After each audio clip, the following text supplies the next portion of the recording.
Έπειτα από 3 μέρες ξεκούρασης στη Βασιλεία, όπου μέσα σε αυτό το διάστημα επισκεφτήκαμε το πανέμορφο Κολμάρ, τους εντυπωσιακούς καταράκτες του Ρήνου και τη μαγευτική Λουκέρνη, όπου μαζέψαμε τρομερές εικόνες, ξεκινήσαμε το ταξίδι της επιστροφής με πρώτη στάση το πανέμορφο Ιντερλάκεν.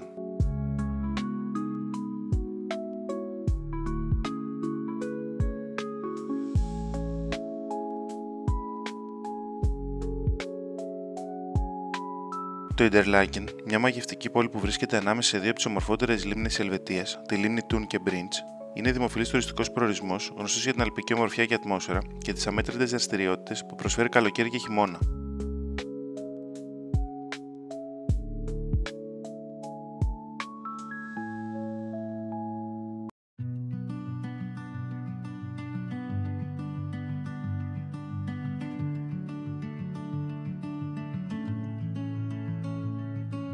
Συνεχίζοντας τη διαδρομή μας για το φαράκι Άρεσχαλτ, όπου η διαδρομή ήταν απίστευτη, ανάμεσα στα βουνά και στους καταράκτες.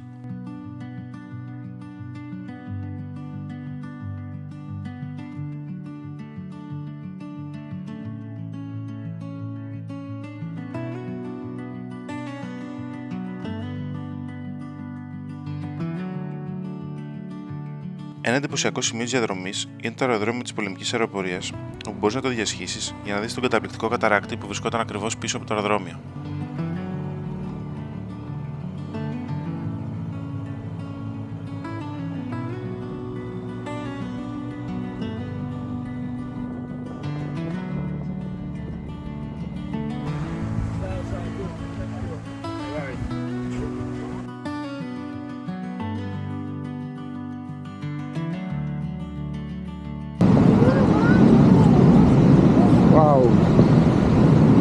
Μετά πρέπει να ξανανεύουμε από εδώ.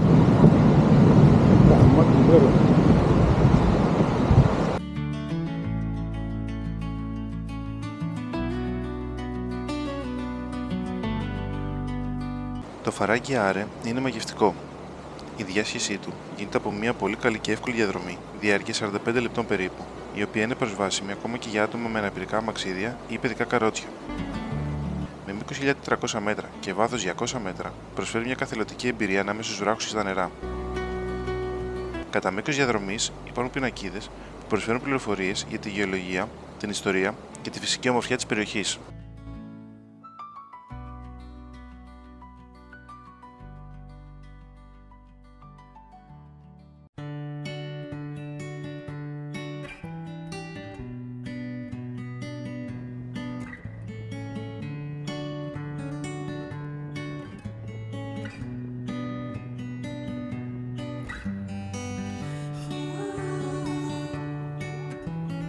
Επόμενη στάση, το χωριό Γκρίντεβαλ. Ένας αλπικός παράδεισος γεμάτος δραστηριότητες, όπου δυστυχώς, λόγω της μεγάλης τουριστικής κίνησης, γινόταν πανικός στις ουρές, οπότε αποφασίσαμε να τα αφήσουμε για την επόμενη φορά.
Το Lauterbrunnen βρίσκεται σε μια εντυπωσιακή κοιλάδα στις Ελβετικές Άλπεις, περιτριγυρισμένο από ψηλές κάθετες βραχώδεις πλαγιές και πολλούς καταράκτες, προσφέροντας μια αίσθηση γαλήνης και ηρεμίας.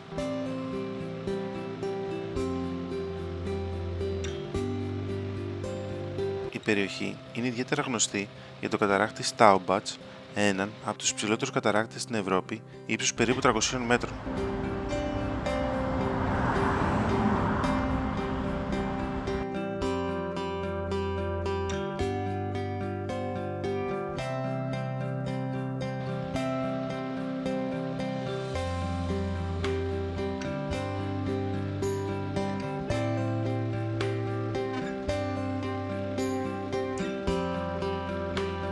Αφού κάναμε μια στάση να απολαύσουμε αυτή την απίστευτη ομορφιά και να φάμε, πήραμε το δρόμο προς Ιταλία και Λίμνη Κόμο, όπου θα διανυκτερεύαμε.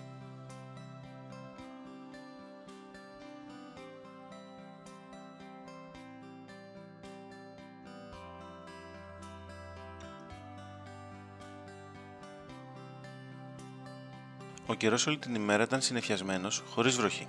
Όμως, καθώς ξεκινήσαμε να ανεβαίνουμε το Susten Pass, ένα πέρασμα που είχαμε ξαναδιασχίσει, τα πράγματα άλλαξαν. Η ομίχλητη και η βροχή έκαναν σταδιακά την εμφάνισή τους, και όσο ανεβαίναμε, η ορότητα μειωνόταν όλο και περισσότερο. Οι συνθήκες οδήγησης έγιναν δύσκολες, απαιτώντας ιδιαίτερη προσοχή και χαμηλές ταχύτητες. Παρ' όλα αυτά, με υπομονή και ασφάλεια, καταφέραμε να περάσουμε το πέρασμα και να κατεβούμε από το βουνό.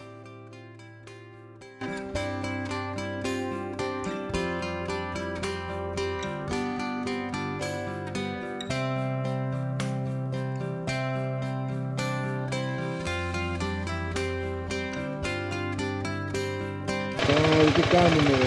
Πάμε. Από εκεί βγήκαμε εθνική για να περάσουμε τα σύνορα για Ιταλία και να φτάσουμε στο Κόμο.